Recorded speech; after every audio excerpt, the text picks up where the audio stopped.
bem-vindos ao quarto episódio dessa conversa super legal que a gente está tendo com a Dani Zamboni aqui hoje. E, no último episódio, a gente falou sobre a estrutura do pensamento. E a gente combinou que a gente ia destrinchar melhor essa estrutura do pensamento. Então, eu quero começar já te perguntando, Dani, qual é a relação da estrutura do pensamento e o cérebro? Muito bem. Existe uma relação bidirecional que a gente fala, né? Como se a gente estivesse pensando em mente e cérebro. As duas coisas, elas estão interconectadas. Mas existem alguns pesquisadores que eles foram estudar qual a relação da forma como eu penso no cérebro. E eles acabaram descobrindo aquilo que a gente chama de preferências cerebrais. Ou seja, dependendo da minha maneira de me manifestar dentro da forma de eu pensar, se eu sou mais lógico, se eu sou mais organizado, se eu uso o pensamento mais associativo, eu acabo utilizando algumas áreas do cérebro preferencialmente do que outras, né? E esse foi um dos estudos que me levou para a neurociência, tem alguns anos já, onde eu resolvi estudar isso de uma forma um pouco mais aprofundada. Eu não estudei a anatomia cerebral, eu não fui fazer todo esse estudo, mas sim de ver como que o pensar impacta no cérebro.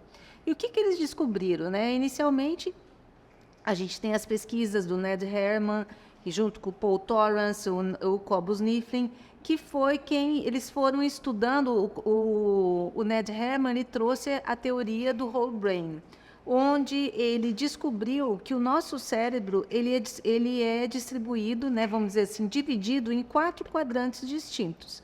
Então, a gente tem o hemisfério esquerdo, e dentro desse hemisfério esquerdo eu tenho a parte do córtex frontal esquerdo e a parte límbica esquerda, assim como do lado direito, né, o hemisfério direito, a área do córtex frontal direito e a área límbica direita.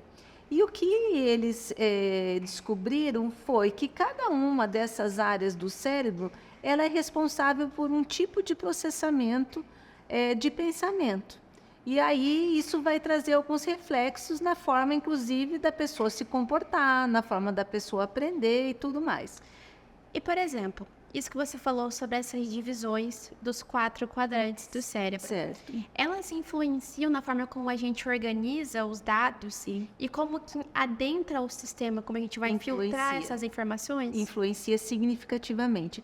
Mas você sabe, Gabi, que quando eu fui estudar isso, inicialmente estudando lá a teoria do whole brain e depois as outras descobertas do Cobus Nifflin, onde ele mapeia 8 diferentes dimensões dentro desses 4 quadrantes. Naquele primeiro momento, quando eu estudei e comecei a aplicar as ferramentas deles, foi uma situação muito interessante, porque eu achava assim, eu falava assim, eu não estou acreditando muito nisso daqui, né? Porque ele fala assim, a pessoa fazia avaliação e falava assim, é porque ele é extremamente analítico, ele é extremamente organizado, tal. Eu ficava pensando, gente, esse negócio parece coisa de cartomante, né? Sabe aquelas coisas que fica te dizendo as coisas? E eu sou uma pessoa que eu preciso conseguir comprovar as coisas. Aí eu falei, olha, eu não vou conseguir usar essa ferramenta. Mas aí depois eu pensei, olha, eu vou usar como forma de testar, mas eu vou usar as ferramentas de Israel, né, que é a avaliação da modificabilidade cognitiva, onde eu rastreio esse raciocínio. Vamos ver o que acontece. Quando eu comecei a usar as duas avaliações de forma distinta, mas ao mesmo tempo, na hora de fazer a minha análise final, eu uni as duas avaliações, eu comecei a perceber um padrão que existia entre uma avaliação e outra. Na verdade, uma vem pela vertente cerebral e a outra vem pela vertente cognitiva. Mas daí é que eu consegui comprovar dentro da minha pesquisa exatamente aquilo que você me perguntou.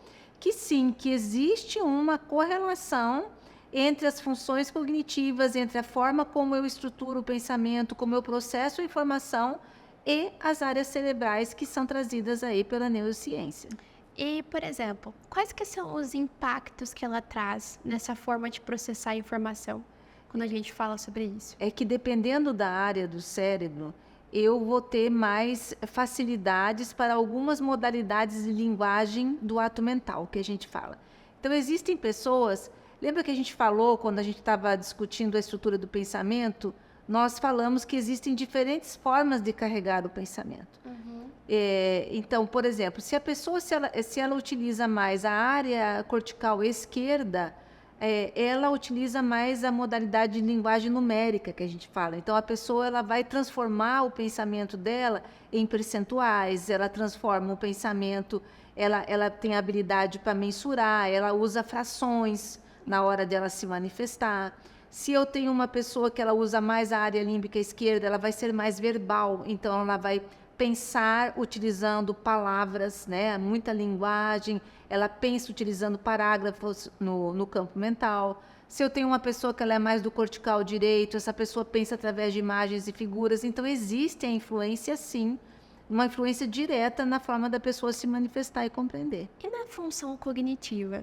Qual que é a interferência que ela tem ali? Ela consegue definir quais são essas preferências cerebrais? Então, essa é a minha pesquisa específica, que eu comecei a identificar que dentro das 28 funções cognitivas que formam a plataforma cognitiva, como a gente já discutiu, existem 3 funções cognitivas específicas que elas têm uma relação direta com essa questão do funcionamento cerebral. Então, eu observei que quando as pessoas processam preferencialmente pelo córtex frontal esquerdo, a função cognitiva busca por evidências lógicas, ela se manifesta no nível de eficiência mais alto.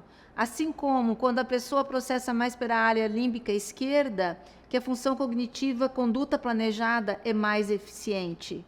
E na área cortical direita, projeção de relações virtuais é a que mais se manifesta. Na verdade, é importante a gente deixar claro assim, ó, nós ocupamos todas as áreas do cérebro o tempo todo, porque nós temos os 2 hemisférios cerebrais, certo? Assim como a nossa plataforma cognitiva, ela também é composta das 27 funções cognitivas para todas as pessoas.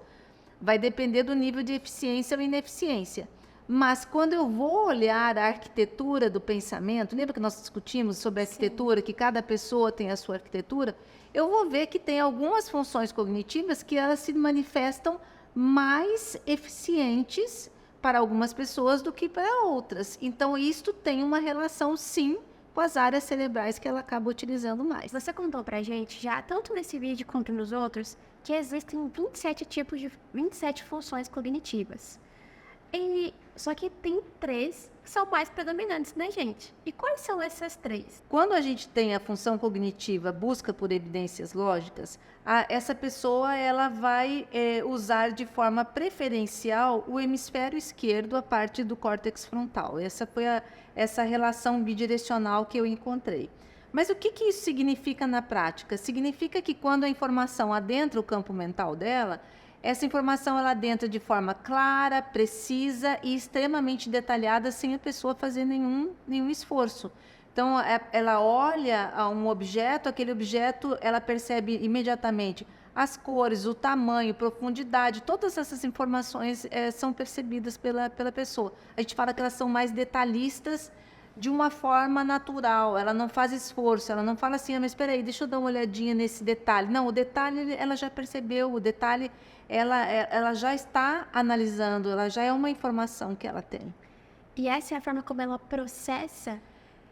Então, no primeiro momento, a informação ela adentra de forma extremamente estratificada. Na sequência, a pessoa ela vai buscar encontrar um padrão entre as informações. Uma das coisas que eu percebi é que o nível de mensuração mental é extremamente eficiente. Então, a pessoa ela fica o tempo todo mensurando se é mais, se é menos, se é pouco, se é muito. A gente fala que ela tem uma habilidade de estabelecer proporções entre as coisas. E essa busca por padrão, ele tem a ver com a busca do processamento lógico, onde a pessoa ela vai ficar o tempo todo buscando identificar qual é a origem de um fato, não o efeito, mas qual a causa que está gerando aquele efeito.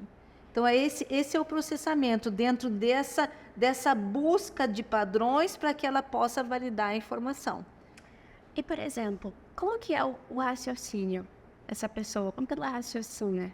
Bom, preferencialmente, ela utiliza aquilo que a gente chama da modalidade numérica né, da modalidade do ato mental numérico, ou seja, a pessoa tem o hábito de transformar a informação que ela está pensando em números, em frações, em percentuais. Então, a pessoa ela vai comentar alguma coisa com você, ela fala assim, 65% do que eu tinha que fazer está resolvido. Né? Se você tivesse que me dar, se você tivesse que quantificar o que você está sentindo de 0 a 100, quanto você quantificaria? Como que? Então, ela tem uma necessidade de transformar a informação em dados. São pessoas que elas precisam de dados para pensar. Se ela é uma criança, é o tipo da criança que não serve quando a criança te pergunta, mas por que nós vamos em determinado local? E você simplesmente responde para ela, porque sim. Não resolve dentro da cabeça, ela vai ficar tentando entender, compreender o porquê que ela vai lá. Ela tem uma necessidade de entender o porquê das coisas. Essas são pessoas que a gente considera, por exemplo, as mais chatas, as críticas, questionadoras? Na verdade, eu ficaria com questionadoras e críticas do que você falou, né? São pessoas que elas naturalmente elas vão ser mais críticas. Por quê? Porque elas têm um volume maior para poder pensar sobre. Como a informação adentra em grande volume, quando ela vai comparar, contrastar e fazer as suas análises, ela tem muito mais coisas para pensar sobre do que às vezes eu que não tenho esse processamento como dela. Então, o nível de criticidade dela vai ser maior. E é dentro dessas análises que, às vezes, ela chega a determinados raciocínios e que ela vai te fazer perguntas extremamente diferenciadas, perguntas que, às vezes, no caso de uma criança dentro do ambiente escolar, incomoda o professor, porque, às vezes, o professor ele nem pensou sobre aquilo, mas ela vai fazendo as ligações e vai entendendo com profundidade aquilo que está sendo explicado. E como é que pra gente que é leigo, porque essa é a parte do processamento. Isso. Como é que a gente consegue identificar uma pessoa dessa no dia a dia? Qual que é o comportamento padrão dela? É isso. A gente falou que a nossa forma de pensar interfere na nossa forma de nos comportar. Então, existe, lógico, os testes, a parte as ferramentas mais técnicas, onde você vai conseguir identificar isso de uma forma bastante clara, ou ter indícios sobre isso através do comportamento. Se você for ver esse processamento, essa pessoa ela costuma ser mais objetiva, ela é mais direto ao ponto, você vai observar o processo lógico ocorrendo o tempo todo, a pergunta por quê. Quando é criança, todas as crianças perguntam por quê, mas há crianças que perguntam mais por quê do que outras. Quando isso ocorre, eu preciso compreender o que está ocorrendo por trás, que essa criança ela tem uma necessidade de entender a origem do fato que está gerando aquilo que está acontecendo. Então, eu percebo isso. Outra coisa, são pessoas que elas elas gostam de fazer as coisas mais sozinhas. Elas não gostam tanto do toque físico, não gostam que você fique encostando. Observe as crianças. Tem criança que ela gosta que você abrace, que você aperte, né, que você converse com ela, e tem crianças que ela não gosta que você encoste. E mesmo adultos, né, que você vai, se você tem um padrão de ir chegando mais perto, a pessoa ela já vai se colocando mais para trás, porque ela não gosta desse toque. Elas costumam ser mais reservadas, você diria? Exatamente. Elas são mais reservadas, há pessoas que olham para elas e dizem que elas são mais frias pela forma como elas analisam as coisas. Essa análise está baseada nos fatos. Ela vai considerar frente àquilo que existe, frente àquilo que está acontecendo hoje. Então, se a gente pudesse considerar o tempo, presente, passado e futuro, o pensamento dessas pessoas está mais relacionado aonde? Ao presente. Aquilo que está acontecendo agora. Ela vai lidar com aquilo que temos. Ela vai pensar de uma forma bastante prática sobre as coisas. Tenho vários problemas para resolver. Ok, tudo bem, mas no momento qual é o ponto? Então, existe objetividade. Essas pessoas, elas costumam ter foco. Elas costumam ter concentração. Por que elas têm foco? Porque dentro do raciocínio delas, o tempo todo elas ficam perguntando para si mesmas qual é o ponto. Qual é o ponto? Eu estou fazendo isso aqui, mas é para ir aonde?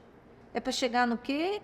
É para fazer... Então, elas não se perdem frente àquilo que elas estão fazendo. Elas não perdem o foco do que elas estão desenvolvendo. Dani, você falou sobre foco. E como é que elas aprendem? As pessoas, as crianças que têm essa função mais predominante. Não é predominante. Que o nível de eficiência é maior. O nível de eficiência é maior. É isso. Como é que elas aprendem? Como que é o processo de aprendizagem delas? Primeiro ponto, elas precisam de informações, de volumes de informações.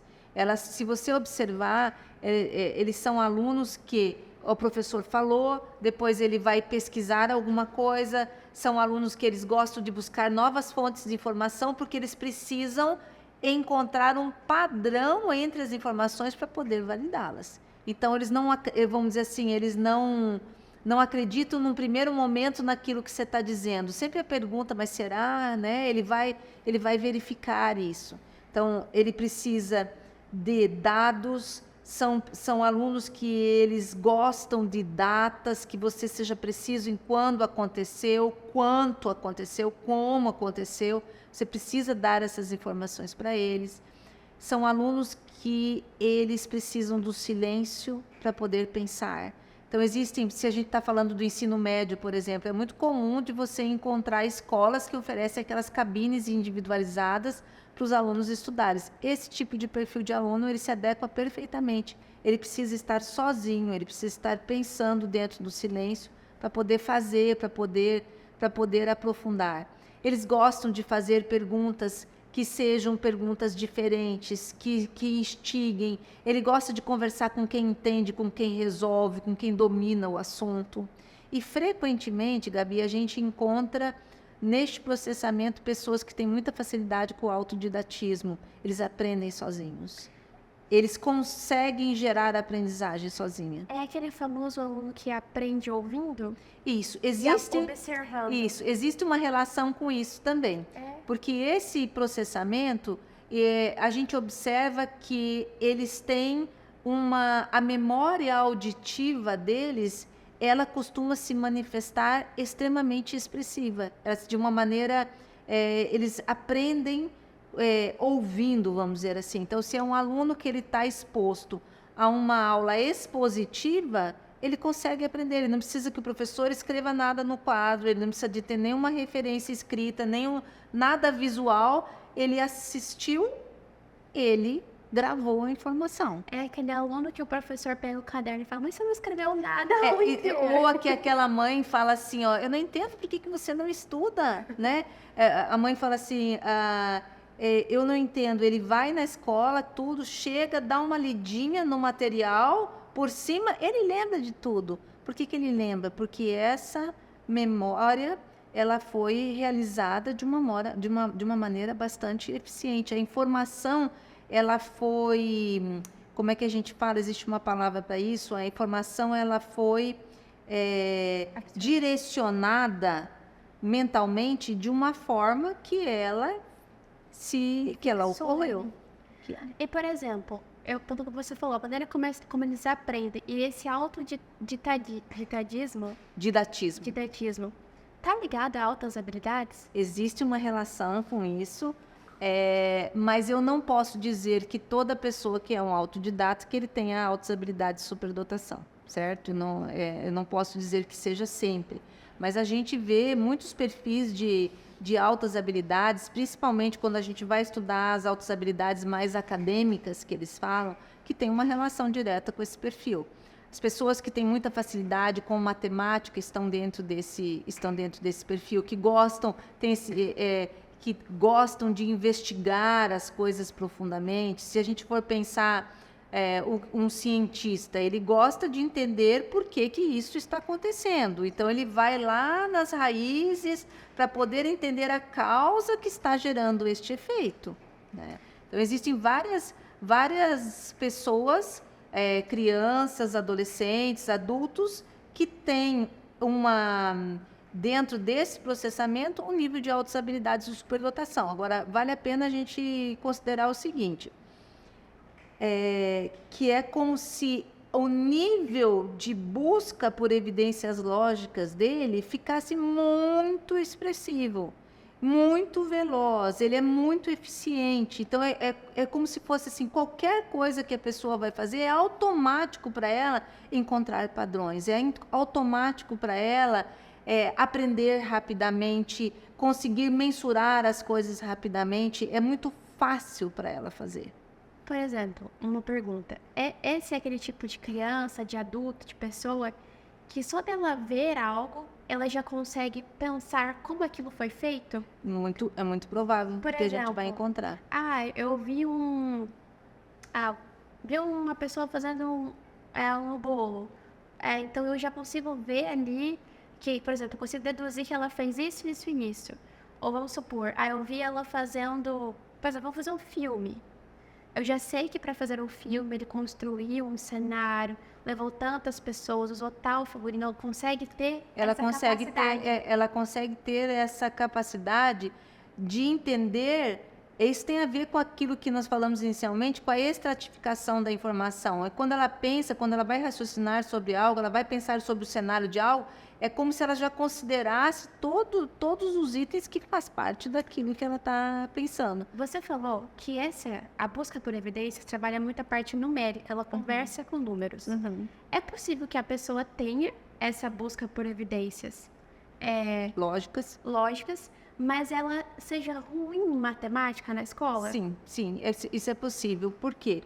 Porque a pessoa, para ser boa em matemática, ela precisa ter toda a parte lógica, mas ela precisa também de ordem, sequência e passo a passo no raciocínio, que é uma outra área. Nós já estamos falando da área límbica esquerda, que está mais relacionada com a função cognitiva, conduta planejada. Então, vai depender, lembra que eu falo daquelas 3 funções que nós temos que analisar o nível de eficiência dessas 3 funções. Se a primeira for busca por evidências lógicas e a segunda for conduta planejada, é muito possível que ela vá bem em matemática, porque ela consegue trabalhar bem nas 2 frentes. Dani, para a gente fechar essa função cognitiva, como que a gente pode esperar que são os adultos? Porque a gente falou muito sobre como a criança, como ela aprende, mas e os adultos? Quando a gente vai talvez até para o mercado de trabalho? Isso. Se você for pensar, são adultos que eles têm as pessoas que elas são muito eficientes, por exemplo, na área de engenharia, na área de TI, na área financeira, por exemplo, área de mercado financeiro. Porque eu estou falando de nível de eficiência, porque eu posso ter pessoas que elas trabalhem dentro dessa área, mas elas não se destacam pela sua eficiência. Então, quando ela se destaca, quando isso para ela é uma coisa simples, é uma coisa fácil, eu sei que essa estrutura tem a ver com esse processamento. Isso pensando em áreas profissionais. Agora, você sempre vai ver, são pessoas que elas não são descoladonas. Você entende? Elas são mais organizadas, elas são mais organizadas, um pouco mais frias no visual, né? Se você for ver os homens, o jeito deles se vestir, da mulher, elas não têm assim eles são mais. Existe objetividade na forma dele se manifestar, na forma dele se vestir, dentro daquilo que ele vai fazer. Você consegue perceber isso na manifestação dele. Que legal. E qual é o outro tipo? Bom, aí a gente pode pensar agora dentro do hemisfério direito, na área cortical direita, que é outro processamento completamente diferente. São os opostos. Vamos dizer assim, na verdade tudo se complementa, porque a gente usa os 2 hemisférios o tempo todo, as 4 áreas cerebrais, tudo se complementa, mas quando o processamento ele ocorre inicialmente pela área cortical direita, que tem a ver com a função cognitiva, projeção de relações virtuais, o processamento da informação é completamente diferente. Então, a informação, quando adentra o sistema cognitivo, ela não adentra de forma estratificada, conforme a gente falou antes.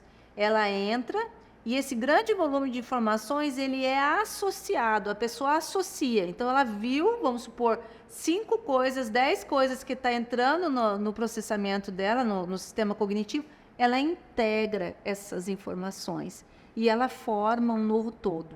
Então, a gente fala que a grande habilidade dela é uma habilidade associativa. É a habilidade de ver que isso tem a ver com aquilo que deu naquilo lá. São pessoas que elas são muito... Por essa rapidez de associar, é que elas chegam à resposta de forma muito rápida. Elas chegam ao todo. A gente fala que elas têm uma visão mais holística sobre as coisas. Elas conseguem compreender aquilo que a gente chama de big picture, né? O cenário geral de uma situação com muita facilidade. Tanto que, se você observar, a maior parte dessas pessoas tem velocidade de processamento. Uma outra coisa que favorece essa velocidade de raciocínio é que, normalmente, elas pensam através de imagens e figuras. Elas não pensam através de palavras. Então, vamos imaginar, se você tivesse que memorizar, você está com o tablet na sua mão. Se você raciocina através de imagens e figuras e você quiser guardar a imagem do tablet, você olha para o tablet, você pega a imagem como um todo e você memoriza. Se você precisasse utilizar de palavras para memorizar, você ia ter que dizer assim, então, eu tenho um tablet que ele é prata, a dimensão dele, você vai ficar mais lento, porque demora mais para você utilizar, você precisa descrever para você memorizar. Num caso de processamento como esse, a pessoa não precisa descrever, ela bateu o olho, ela retira a imagem daquilo que ela visualizou. Então, quando ela pensa através de imagens, então é muito rápido, ela forma quadros mentais sobre aquilo que ela vai fazer, sobre aquilo que ela vai discutir. Tanto que, se você observar, elas falam assim, não, mas eu já tenho tudo na minha cabeça, eu já visualizei como vai ser. E, às vezes, ela visualizou Essas mesmo. são pessoas que elas conseguem pensar em várias coisas ao mesmo tempo. Várias coisas ao mesmo tempo. A gente fala que elas conseguem lidar com o caos mental, né? Elas não precisam organizar as coisas para pensar sobre elas. Não, elas pensam várias coisas ao mesmo tempo. Então, agora ela está pensando isso aqui, aí ela para, aí ela vem pensar isso daqui, aí ela para, aí ela volta para isso daqui. Ela não tem problema de fazer este trânsito. A gente fala que o campo mental delas costuma ser mais largo. Por quê? Porque ela mantém várias informações de forma simultânea. Dani, deixa eu fazer uma pergunta pessoal agora. Meu namorado, ele fala muito pra mim assim, que ele faz uma pergunta pra mim de manhã. Eu não respondo. Chega à noite, eu falo, então, bem, estava conversando, você fez aquela pergunta e respondo ele. Uhum. Isso tem a ver com Tem, isso? tem a ver com isso. Tem a ver. Que a pessoa, ela não, aquela informação, ela fica presente e ela consegue não lidar com esta informação neste momento, embora ela perceba que a informação está ali. Ela coloca em stand-by. É como se ela colocasse em stand-by e ela vai lidando com as outras, de repente ela puxa essa daqui. Tanto que a gente vê que as pessoas, que quando elas vão se comunicar, principalmente quando ela não tem muita ordem e sequência no raciocínio, ela costuma, às vezes, ficar pulando de um assunto para o outro, porque ela fica pulando da mesma forma que ela mantém várias coisas no campo mental. Às vezes ela fala um pouco disso, às vezes ela fala um pouco daquilo, depois ela volta e retoma aquele assunto que ela falou, né, que ela voltou. Então, a gente fala que ela tem essa habilidade de lidar com várias coisas ao mesmo tempo. Isso é uma baita de uma habilidade, se você pensar, porque ela imagina um médico dentro de uma área de trauma de um pronto-socorro. Ele precisa ter essa habilidade. Por quê? Porque a pessoa chegou, ela acabou de sofrer um acidente, ela chegou, tem um monte de coisa que está acontecendo, e ele tem que ser capaz de pensar na pressão, de pensar em todos os ferimentos que ela tem, do tipo de exame que ele vai pedir, de como que ela vai fazer. Numa fração de segundos, ele precisa tomar a decisão. Já pensou se ele tivesse que pensar uma coisa de cada vez? Às vezes o paciente morria. No passo a passo. No passo a passo. Ele precisa conseguir lidar com a informação de uma forma simultânea. E é por isso que a gente fala, Gabi, que a simultaneidade é uma das características desse processamento. A pessoa, ela é simultânea, ela consegue fazer várias coisas ao mesmo tempo. É aquele tipo de pessoa que consegue assistir TV e trabalhar. Ela consegue assistir TV, ela consegue trabalhar, ela consegue tá fazendo uma coisa aqui, tá ouvindo você falar, tem o outro que está tem a televisão que está... ela consegue fazer tudo ao mesmo tempo. Agora, é lógico, quando eu tenho esse processamento, o que pode acontecer? De eu perder a qualidade da informação. Então, muitas vezes, eu perco o detalhamento das coisas. Lembra que eu falei que eles têm o todo? Uhum. Às vezes, eles não têm o detalhe do todo. Por exemplo, essas são pessoas, mesmo que ela coloque as coisas em stand-by, mas ela esquece com frequência? Por exemplo, perde o foco, algo nesse sentido? Isso, existe uma relação com perda de foco, mas que eu acho que é importante a gente entender por quê. Olha só, se eu tenho pensamento associativo, tudo que eu vejo, eu olhei para o seu anel, eu associo o seu anel com alguma coisa. Eu olhei para esse sofá, é natural eu associar com algo, né? Que eu vejo que, não, mas essa cor aqui é parecida, esse sofá é parecido com aquele que tem lá na minha casa e tal. Naturalmente eu associo. Se eu estou exposto a uma série de informações que estão adentrando e eu estou associando com outras coisas, eu não estou mais na informação original, naquela que foi me oferecida. Quando eu estou olhando, eu olhei esse sofá, mas eu comecei a pensar que esse sofá é parecido com o sofá da minha tia, eu não estou mais pensando neste sofá. Eu já associei e eu estou lá no sofá da minha tia. Então, a pessoa, ela perde com muita facilidade o foco no que está acontecendo aqui, mas pela alta habilidade de associação de ideias, de integração de cenários, aonde ela naturalmente vai para outro contexto. Por exemplo, a gente falou no outro sobre processamento e comportamento. Isso. Como é o processamento desse? Então, o processamento ele tem a ver com isso que eu estava explicando. A informação entra, ela é integrada, associada e a pessoa ela cria um novo todo. Uma das coisas que é importante, que no processamento dela, o que facilita é sempre se você oferecer analogias e metáforas, se você oferecer exemplos para essa pessoa, observa a forma dela se comunicar. Quando ela vai te explicar algo, ela não vai te explicar no passo a passo, ela vai te dar um exemplo para poder explicar aquilo. Entendi. Entendeu? Então, ela vai trazer uma situação onde aquilo ocorreu. E não, veja, Gabi, olha, primeiro aconteceu isso, depois aconteceu aquilo, depois aconteceu aquele outro. Eu falo, não, tá vendo o que aconteceu naquela outra situação? Então, é a mesma coisa. Entendi. Entendeu? E quando a gente fala sobre comportamento, qual que é o comportamento? Então, nós vamos ter uma pessoa que ela vai ter mais flexibilidade mental. Então, são pessoas que elas não são tão rígidas, são pessoas que elas vão para a ação sem ter uma necessidade de ter tudo certo, tudo organizado, tudo pensado. Não, ela tem os elementos suficientes, ela vai fazendo. Se der errado, a gente vai e corrige, não tem problema. Isto é a flexibilidade, né? Quando o programa altera, ela sofre menos. Por quê? Porque ela tem uma alta capacidade de adaptação. Quem tem flexibilidade tem adaptabilidade. Ele é um processamento altamente exigido no século XXI que nós estamos vivendo, onde hoje é assim, amanhã não é. Hoje você aprendeu um aplicativo, amanhã você tem que aprender outro, porque aquele já não serve mais. Então, essas pessoas, elas costumam ter esta facilidade de se adequar e de se adaptar às novas situações.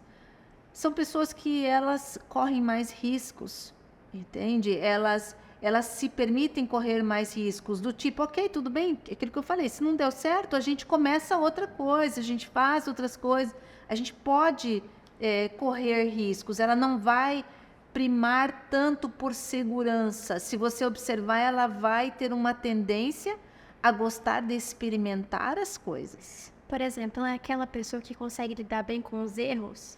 Ela lida com mais facilidade com os erros, né? No sentido de, ok, tudo bem, tiramos a aprendizagem disso, o que nós vamos fazer, né? Reestrutura e continua, reestrutura e continua.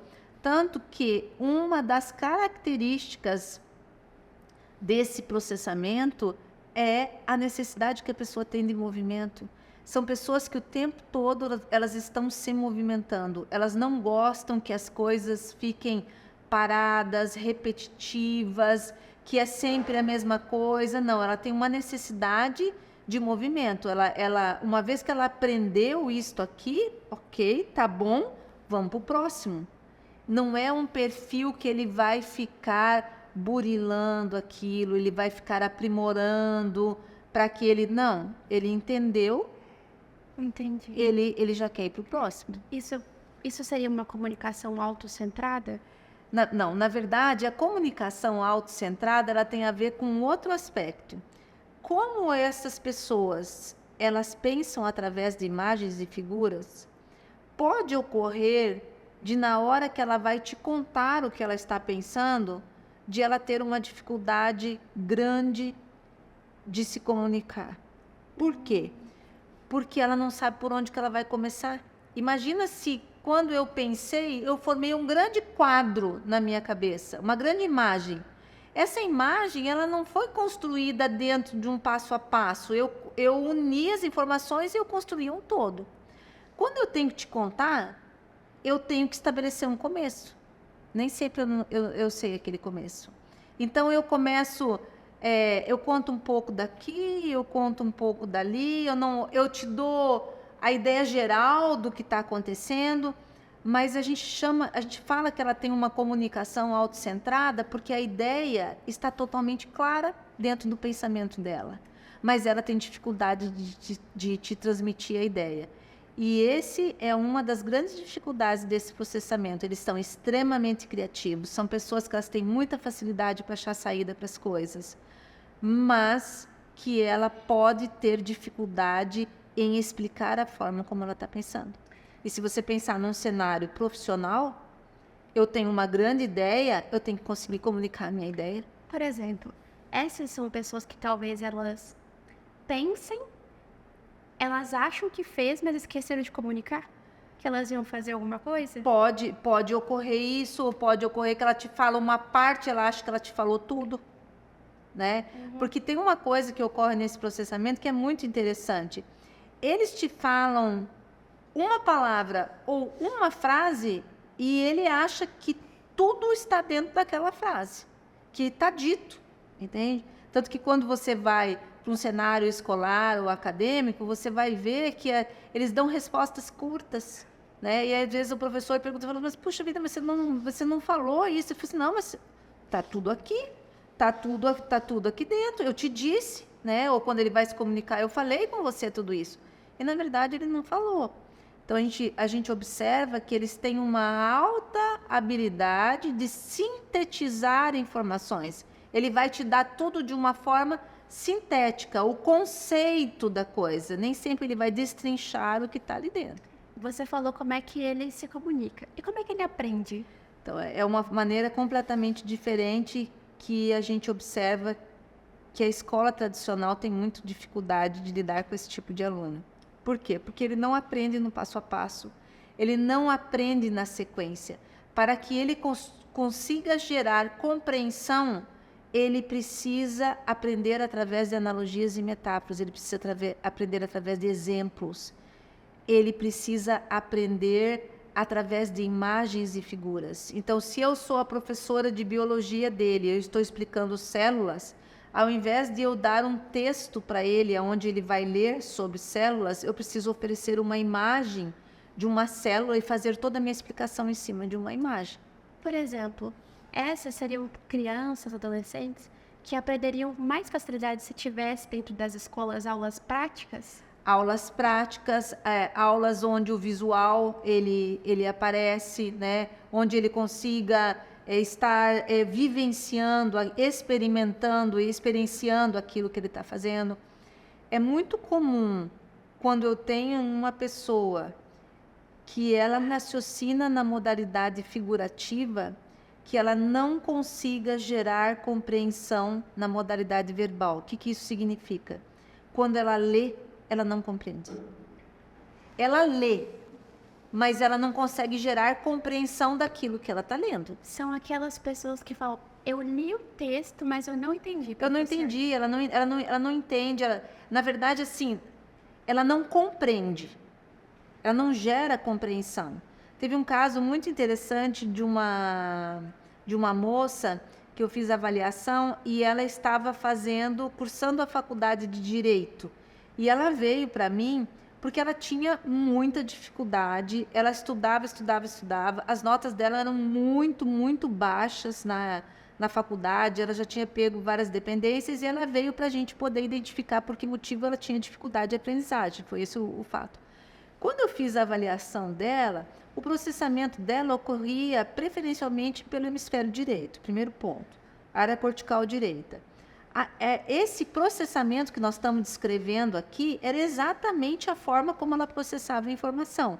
através de exemplos, através de imagens, através de figuras, dessa forma.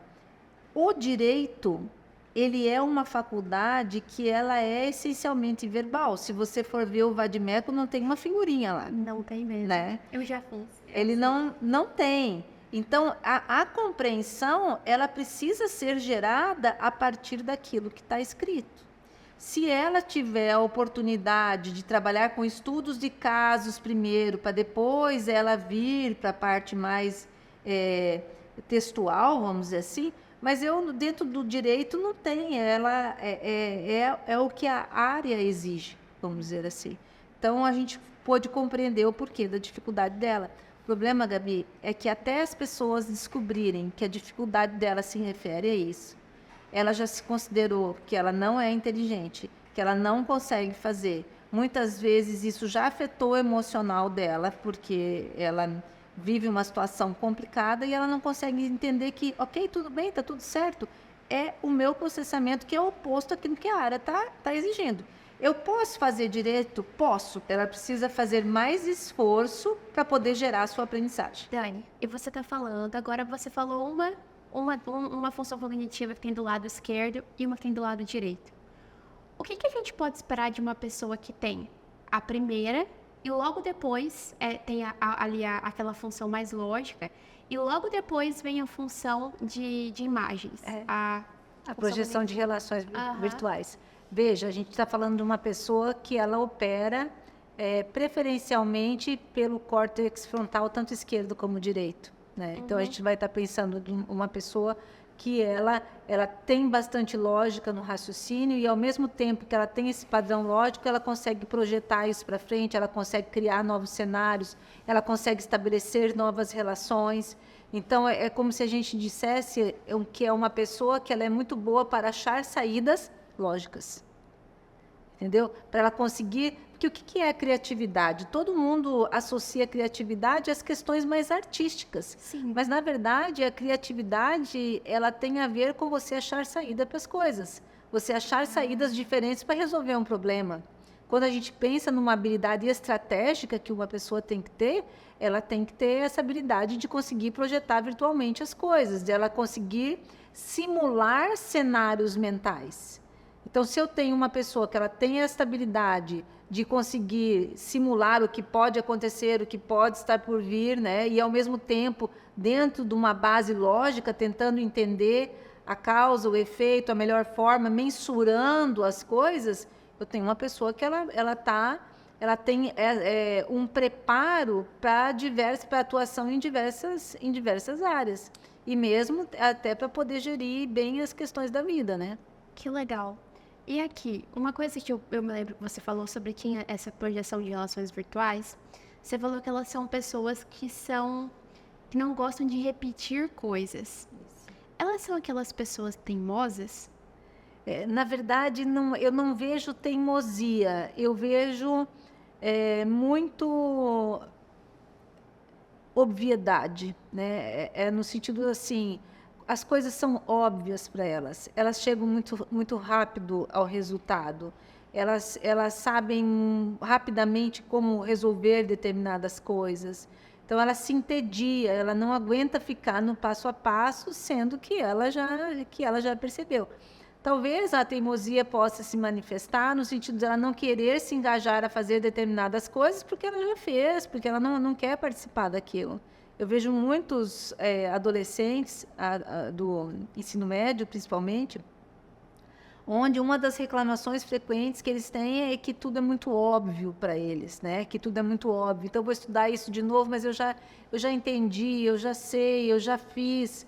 E aí, quando você, às vezes, vai passando pelo processo de avaliação, você encontra um processamento assim, que é essa necessidade de velocidade, essa necessidade do novo. A pessoa ela é excelente para poder transformar cenários. A gente, pensando de uma forma um pouco mais profunda, o que é um empreendedor, né? O empreendedor é uma pessoa que transforma. Ele vê uma caneta e ele pensa que aquela caneta pode ser diferente se ela tiver isso, se ela tiver aquilo, se ela tiver aquele outro. Então, o poder de transformação. E esse processamento, ele faz isso de forma natural. Ele vai transformando as situações. Você falou sobre o empreendedor. O que a gente pode esperar de uma criança que tem esse processamento? Eu vou pensar numa criança que ela é mais impaciente, que ela não gosta de ficar parada, que ela não gosta de rotina, que ela não gosta de ficar fazendo a mesma coisa, que ela gosta de fazer as coisas do jeito dela e não seguindo regras e normas que foram estabelecidas.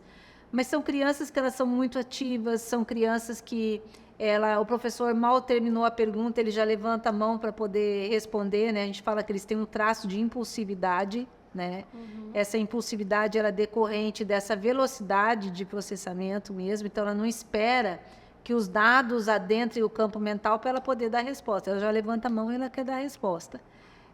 Mas com crianças ou adolescentes com um poder criativo muito grande, né, de resolução de problemas, de soluções, né? Eles são mais descolados. Se você observar a forma deles se manifestar, você vê isso claramente. E são pessoas que são mais flexíveis e adaptáveis. Então, elas toleram um pouco mais o desconforto, às vezes, num processo de mudança. E a gente falou sobre as altas habilidades na parte ali de quem tem o processamento mais lógico. Como é as altas habilidades de quem tem esse processamento? Isso. Aí a gente vai pensar numa alta habilidade mais voltada ao perfil criativo, que a gente fala, né? São pessoas que elas têm grandes ideias, grandes sacadas para as coisas. Elas pensam fora da caixa, elas não pensam dentro da caixa. Elas criam novas formas de fazer, novos cenários para poder resolver. Normalmente, elas vão ter mais dificuldade se são crianças menores na escola, porque a escola ainda ela tende a obedecer um padrão, né? Essas crianças elas precisam de uma escola que permita pensar, de uma escola que permita criar, que permita transformar, que a rotina não seja uma frequência. Eles precisam de desafios o tempo todo. Então, todas as vezes que a gente fala de altas habilidades e superdotação, a gente precisa pensar que eu preciso conseguir dar vazão para esta alta habilidade. Eu preciso conseguir fazer com que essa criança consiga ocupar isso de uma forma frequente, para que ela consiga se reabastecer, vamos dizer assim. E aí atividades paralelas voltadas às habilidades que a criança manifesta é uma saída para que você possa ajustar todo esse processo. Legal. Dani, ficou faltando para a gente entender agora a terceira conduta, que é a planejada. Isso. Como é que é? Isso. Essa é uma outra forma de processamento. Quando a informação adentra o campo mental, a informação ela entra uma de cada vez. Ela entra organizada, uma na sequência da outra, para depois a pessoa conseguir pensar sobre. Então, a gente fala, sabe aquelas pessoas que elas pensam uma coisa de cada vez? Tem uma relação com isso, porque tudo que a pessoa vai fazer, para ela pensar, ela precisa organizar, sequenciar para poder analisar. Existe uma relação direta com a área límbica esquerda do cérebro. Esse, então, é o famoso passo a passo que você Esse fala. é o passo a passo. Esse é a pessoa que ela naturalmente ela vai ter ordem, ela vai ter sequência, ela vai ter passo a passo quando ela vai fazer algo. O que a gente observa dentro do processamento deles é que eles têm uma habilidade em monitorar mentalmente aquilo que foi pensado. Então, são pessoas que o tempo todo ela fica repassando aquilo que está estruturado, aquilo que está planejado. Então, vamos imaginar que hoje ela pensou que no dia dela ela vai fazer várias atividades. Quando chega 10 horas da manhã, ela fala, já fiz isso, já fiz aquilo, falta aquilo. Aí depois do almoço, ela já faz, agora já fiz isso e isso, agora eu estou exatamente nesse ponto, agora está faltando aquilo. A pessoa ela fica revisitando o plano que foi estabelecido. E se ao final do dia, o dia terminou e ela não concluiu, você pode ter certeza que aquilo já ficou para o dia seguinte. É como se a pessoa transferisse, ela tem uma necessidade de acabativa, que a gente fala. Ela pensa, organiza, planeja e executa. E aí ela precisa conseguir cumprir aquilo que ela planejou. Tanto que uma das coisas que mais incomoda esse processamento é o imprevisto, né? Agora a gente precisa entender por que também. Porque eles organizam a informação e uma vez que ele organizou e ele programou, ele explora a informação colocando ela em detalhes para poder entender todas as etapas que estão ali dentro. Uma outra coisa é que eles têm a orientação temporal neles é muito eficiente, então eles conseguem medir o tempo. Eles sabem se determinada coisa cabe dentro de 10 minutos ou não cabe, se a atividade que eu tenho que fazer cabe dentro de 1 hora ou não cabe. Então, o imprevisto, quando ele vem, ele exige da pessoa o quê? Análise. Porque ela já organizou, ela já analisou, o imprevisto ela teria que conseguir colocá-lo no meio de tudo aquilo que foi pensado, ela precisaria conseguir pensar se vai dar ou se não vai dar, e muitas vezes a gente sabe que o imprevisto ele bagunça tudo aquilo que já foi pensado anteriormente, então ele exige da pessoa um repensar. E eles não têm tanta flexibilidade mental. São essas pessoas mais sistemáticas? Sistemáticas, isso. Justamente por ter menos flexibilidade mental, eles têm um padrão mais rígido. Se você, antes a gente falou que a pessoa quando tem o campo mental largo, cabe várias informações, né? No processamento desse que nós estamos falando, eu estou dizendo que é uma informação de cada vez, uma debaixo da outra, a pessoa vai organizando. Então, naturalmente, o campo mental dela ele é mais estreito, não cabe muita coisa. Então, ela vai ter uma tendência de ter menos flexibilidade para mudança, menos flexibilidade para poder se adaptar às situações.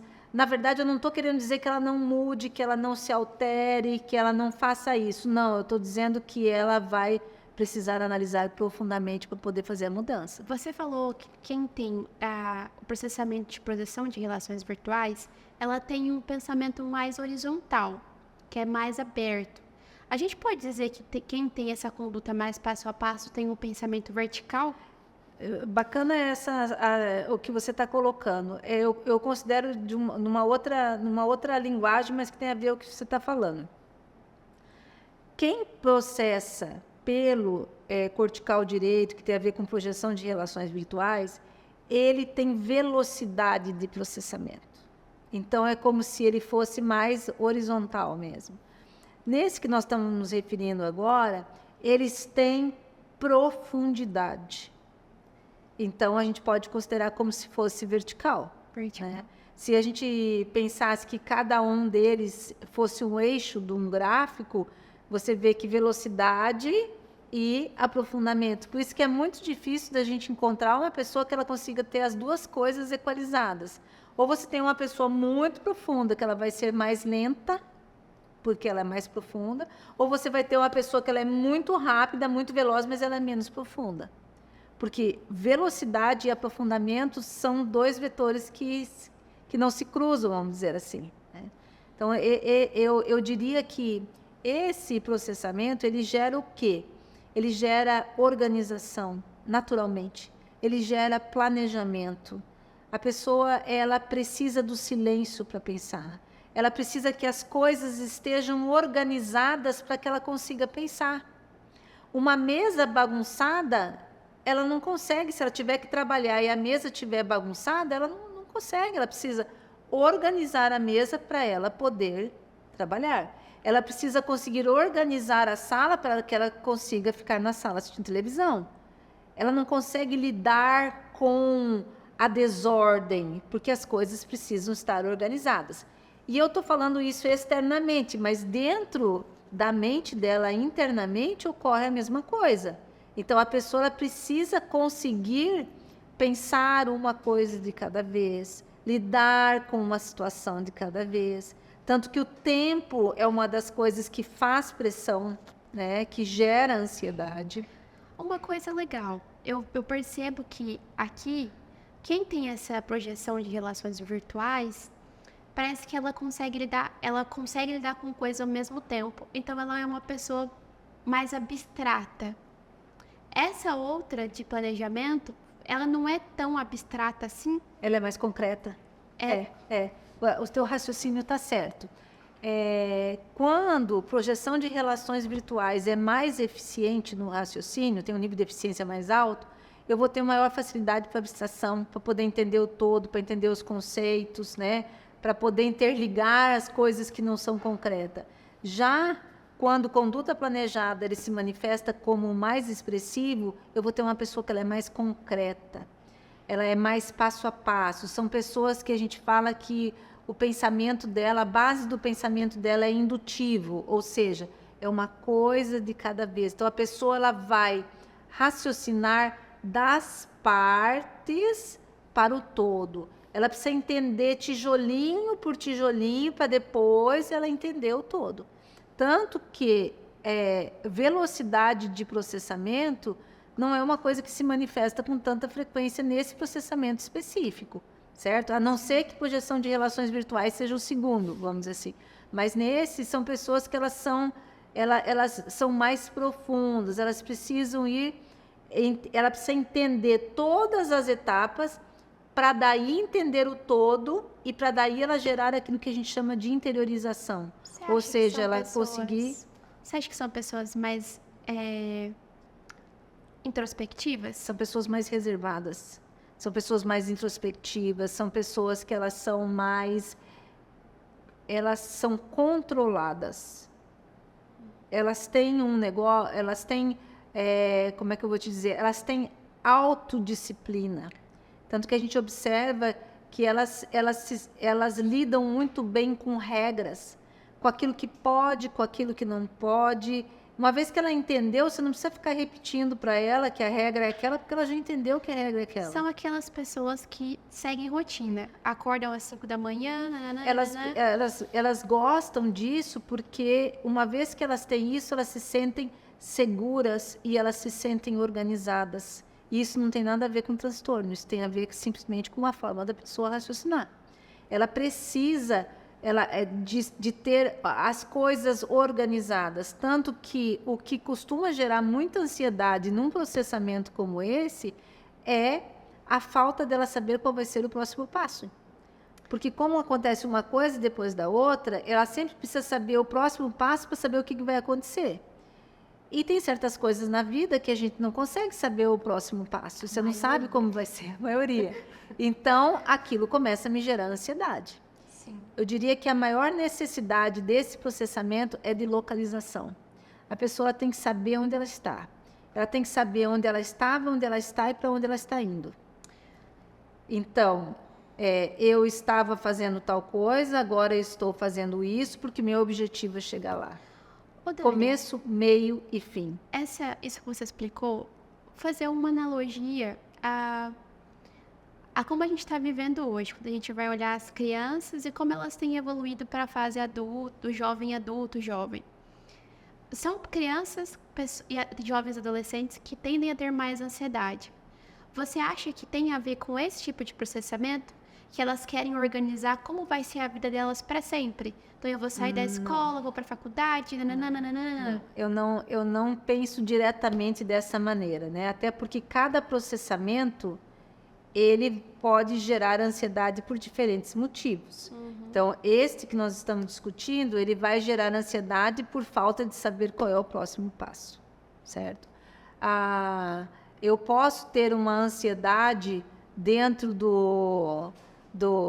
quando eu tenho projeção de relações virtuais, hemisfério cortical direito envolvido, porque a pessoa ela pensa em várias coisas ao mesmo tempo e ela não sabe por onde começar. Então, ela pode... A ansiedade, a gente poderia abordar isso dentro dos processamentos de várias maneiras. O que eu entendo que hoje gera ansiedade, às vezes dentro dos contextos escolares e tudo mais, é porque perdeu-se muito do passo a passo. A tecnologia, ela é boa, a tecnologia ela veio para nos auxiliar, mas, ao mesmo tempo, ela eliminou processos, que é maravilhoso para nós, porque você gasta menos tempo para fazer as coisas. Se você pensar, antigamente você queria um bolo, você precisava comprar o bolo de cenoura. Hoje você tem lojas de bolo, você não sabe nem como ele foi processado, a gente não precisa mais saber como ele foi feito. Antigamente a gente via as nossas mães, as nossas avós fazendo. Hoje todo mundo vê o bolo pronto.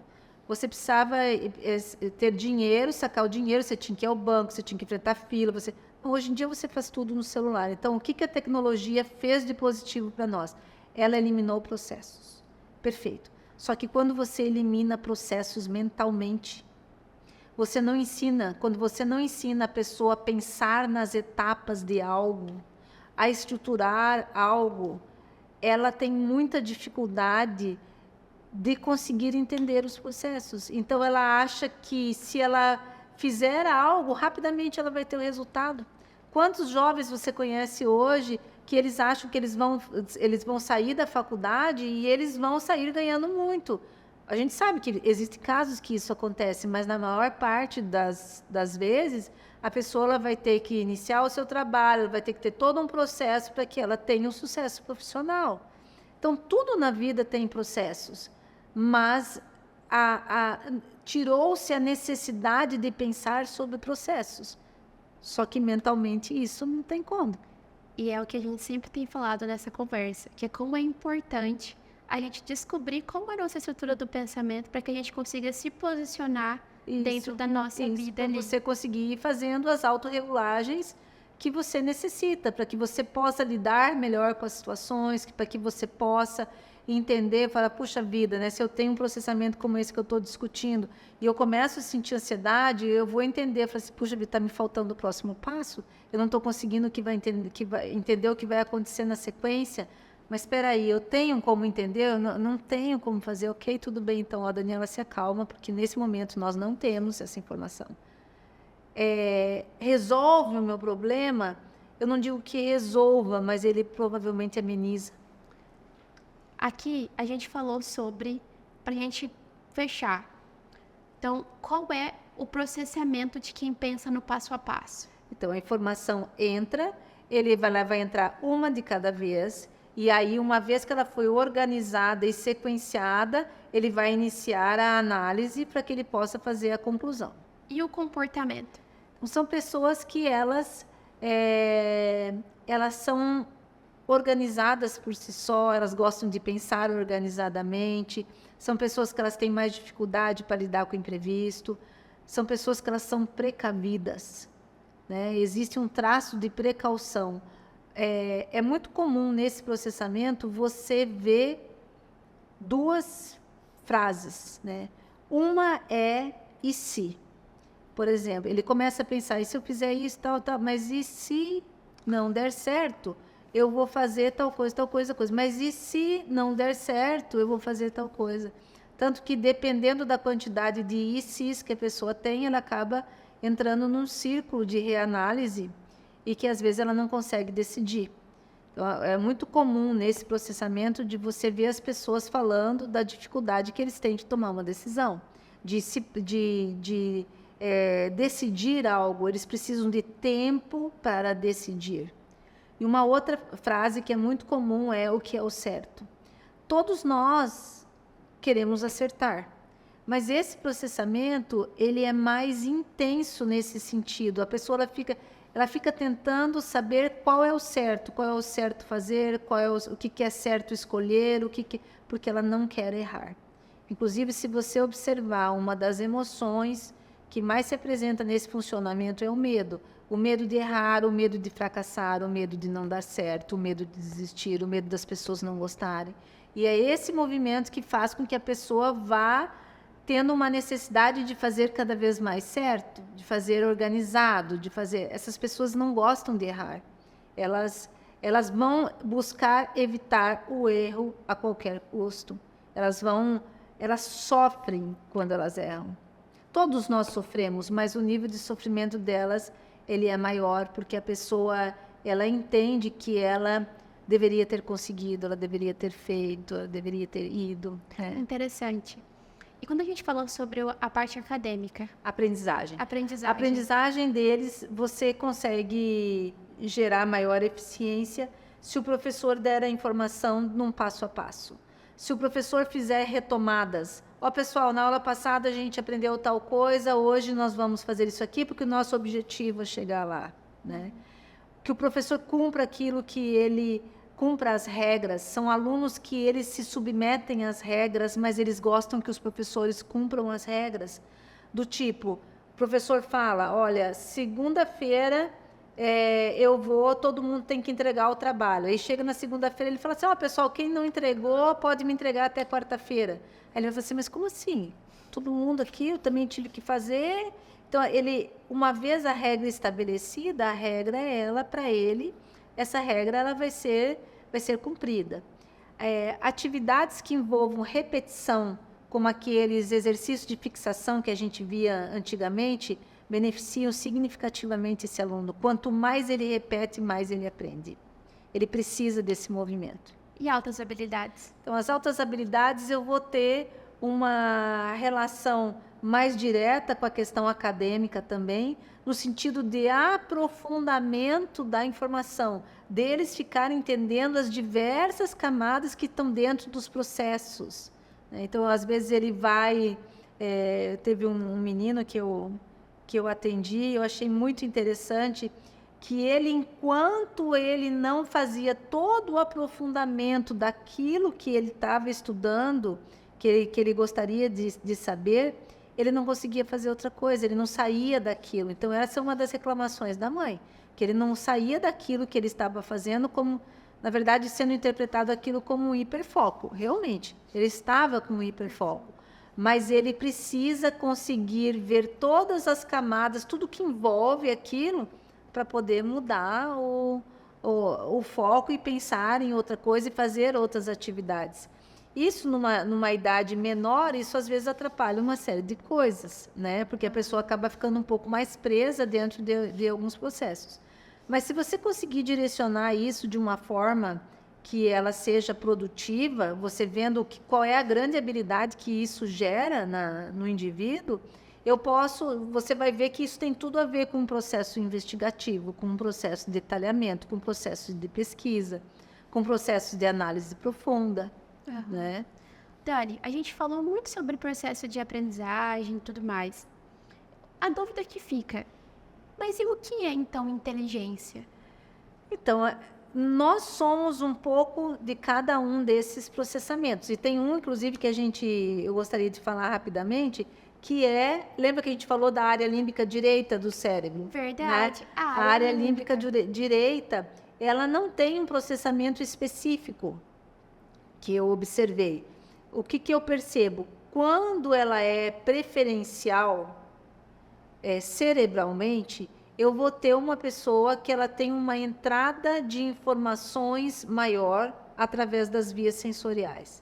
Então, essas pessoas, elas percebem, entram muitas informações pelo tato, pelo paladar, pela audição. Então, a gente fala das supersensibilidades, né? Elas percebem mais, elas percebem o ambiente, elas vão comer algo, elas percebem, por exemplo, que o feijão tem uma casquinha, que a textura do chuchu, que ele é molinho e que ela não gosta. Aí você percebe algumas seletividades alimentares, você vê que a pessoa escuta uma música, ela consegue discernir todos os instrumentos que estão ali dentro, saber quais são, separar a voz, ela consegue fazer. Ela consegue, quando prova uma comida, o paladar dela é diferenciado, ela sabe que ali tem alguma coisa de diferente. Então, ela tem supersensibilidades que nada mais são do que uma entrada maior de informações sem ser somente pela via auditiva e visual. Então, eles sentem mais. Eles são mais... Há uma maior sensibilidade para as coisas. Eles percebem mais o ambiente, eles percebem mais as pessoas. E aí, quando a gente vai pensar isso, por exemplo, num adulto, eu vou ter um adulto que ele às vezes gosta do toque físico, aquela pessoa que gosta que você encoste, é a pessoa que gosta do contato visual, que quando você vai conversar, ela aprecia que você olhe no olho, que você chame ela pelo nome. Ela gosta de ter uma relação um pouco menos distante das pessoas, ela tem um padrão de gostar de ajudar os outros, né? De estar com pessoas, olhar o ambiente costuma ter a sua relevância. E aí, lógico, depois que... porque o Forrester, ele fala o seguinte, o comportamento humano, ele é a dimensão cognitiva e a dimensão afetiva e emocional. E essas duas dimensões é como se elas fossem duas faces da mesma moeda. Piaget já falava isso. Só que Forrester, ele acrescentou que essa moeda é transparente, ou seja, que a dimensão cognitiva interfere na dimensão afetiva e emocional, assim como a dimensão afetiva e emocional interfere na cognitiva. Então, essas duas coisas estão acontecendo o tempo todo. Todas as vezes que eu penso, eu sinto. Todas as vezes que eu sinto, eu penso. Então, é como se a gente dissesse que nesse processamento o sentir deles é maior. É como se há uma ativação sensorial que ela é maior, que faz com que eles percebam, tem uma entrada de informação maior, que vai ser processada posteriormente por uma daquelas 3 funções cognitivas, naquela sequência que eu preciso conseguir identificar. Se ele é mais lógico, se ele é mais organizado e assim por diante. E quando a gente falou sobre a forma de aprendizagem? São alunos que eles precisam se sentir acolhidos, são alunos que eles valorizam quando o professor se preocupa com ele, atividades que envolvam sensibilização, dinâmicas, favorecem ele bastante, eles gostam de compartilhar o que eles acham, eles aprendem através da experiência do outro, ele gosta que o outro conte, ele consegue gerar aprendizagem a partir daí. Ele gosta de ensinar. Empáticos. Eles são... Eu posso ter... Porque dentro dessa área cerebral, a gente pode ter tanto pessoas que elas são mais empáticas, como eu posso ter aquelas pessoas que a gente chama que elas são mais socializadoras. Qual que é a diferença? As socializadoras são pessoas que precisam de pessoas, elas gostam de pessoas, mas não necessariamente ela seja empática. Ela gosta de estar envolvida com várias pessoas, ela gosta de encontrar no trabalho, trabalhar em grupos, precisa de gente, mas não necessariamente que ela seja empática. Ou eu posso ter pessoas que sejam empáticas, sim, e que ela tenha essa facilidade de ver sob a perspectiva do outro. E quando a gente fala de altas habilidades para essa? Então, ali, nas altas habilidades, a gente vai perceber muito pelas supersensibilidades que acompanham esse processo. Vai haver uma tendência mais humanística, né? A pessoa ela é mais humana, a pessoa ela acaba ficando mais impactada por aquilo que ela considera justiça. São as pessoas que o que é justo, sabe? Uma preocupação grande pelo ambiente, ela tem um nível de sensibilidade maior que eu preciso conseguir observar qual é o outro processamento que acompanha isso, porque eu posso ter ela ter esta supersensibilidade e ao mesmo tempo ela ser extremamente organizada, às vezes ela vai ser mais criativa, então depende do que se manifesta, né? Entendo. Eu acho muito legal tudo isso, e uma das dúvidas que ficam para mim, porque a gente fala muito sobre aprendizagem aqui, sobre como essas pessoas vão aprender. E com tudo que você pesquisou até o momento, você é uma pessoa que tem uma história muito fincada, né, enraizada na parte da aprendizagem, teve uma escola. Como que você vê hoje o cenário de aprendizagem para essas diferentes formas? Certo. Esse, inclusive, vai ser o tema do nosso próximo episódio, né, onde a gente vai conseguir aprofundar. Mas o que eu percebo é que o nosso sistema educacional, ele ainda se preocupa mais com outros fatores do que propriamente sobre o que nós estamos discutindo aqui. Mas eu penso que no próximo a gente aprofunda bem sobre esse tema. Bom, a gente falou aqui das várias funções cognitivas e como é que tem a nossa estrutura do pensamento. Mas eu tenho certeza que todo mundo que está assistindo quer saber qual que é a sua. O meu processamento, ele ocorre inicialmente pela área cortical direita. Então, eu sou uma pessoa que eu preciso ver o todo, eu tenho uma rápida associação de ideias, mas ao mesmo tempo que eu faço esse primeiro movimento, eu consigo voltar na sequência, organizar, sequenciar e colocar tudo isso dentro de um passo a passo. E depois que eu faço isso, eu vou colocando a aplicação lógica de todo o processo para poder completar o meu raciocínio. O que é importante a gente pensar é que a gente tenta, didaticamente, tentar compreender de separar as coisas, né? Mas dentro do funcionamento, ele vai funcionando como se fosse tudo muito integrado, né? Então, eu rapidamente vejo, associo as informações, vejo, coloco em ordem, sequência, aplico a lógica sobre isso e vejo como que isso vai interferir dentro das pessoas, do ambiente e de tudo mais. Então, essa é a minha maneira. Incrível, eu já estou com toda a conversa e eu estou pensando, meu Deus, qual será o meu? Qual será o meu? Deus, todo mundo está aí pensando também qual é. Tá bom.